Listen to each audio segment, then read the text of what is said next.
নমস্কার। আজকে আবার একটা রেসিপি নিয়ে চলে এসেছি। আজকের রেসিপি ফিরনি। ফিরনি মধ্যপ্রাচ্য এবং পারস্যের খাবার ছিল জানেন। ভারতে প্রথম মোগলরাই নিয়ে আসে। মাটির বাটিতে দুধ, বাদাম, সুগন্ধি চাল দিয়ে তৈরি পুডিং জাতীয় খাবারের নামই ছিল ফিরনি। চলুন তাহলে শুরু করি। আমি এখানে একটা কাঁচের বাটি নিয়ে নিয়েছি। খুব ছোটও নয় আবার খুব বড়ও নয়, মাঝারি সাইজের এক বাটি বাসমতি চাল নিয়ে নিয়েছি। এবার চালটা খুব ভালো করে 2-3 বার ধুয়ে নেব।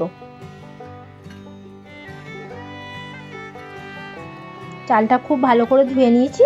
ধুয়ে নিয়ে জলটা ফেলে দিয়েছি, আর যেটুকু জল ছিল সেটা ছাঁকনির সাহায্যে একদম ঝরিয়ে নিলাম।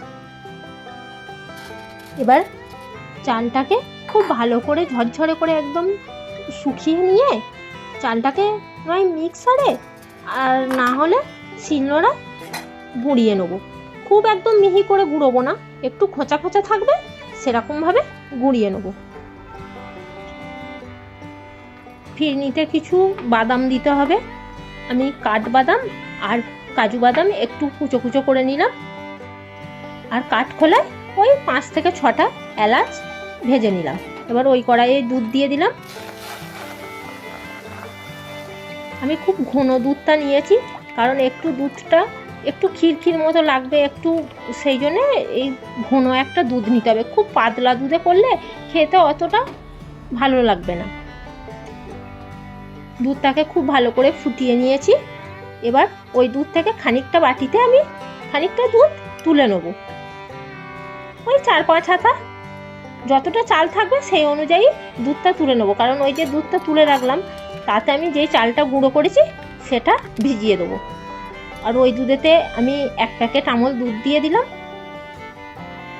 আর কিছুটা কেশর দিয়ে দিলাম।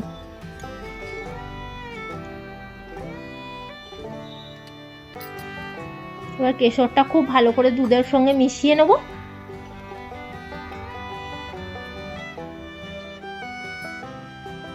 এবার যেই দুধটা তুলে রেখেছিলাম, বললাম যে দুধটা তুলে চালটা ভিজিয়ে দিয়েছিলাম, সেই চালটা কড়াইয়ের দুধের মধ্যে দিয়ে দিলাম।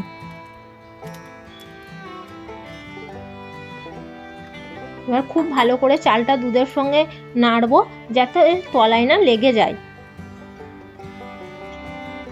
আর গ্যাসটা একদম লো ফ্লেমে করে দিয়েছি।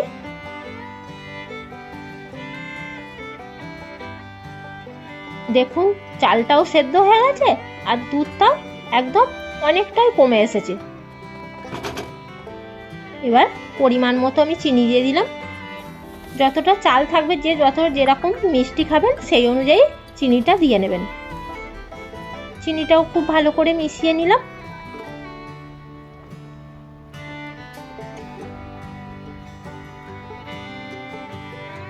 সামান্য নুন দিয়ে দিলাম,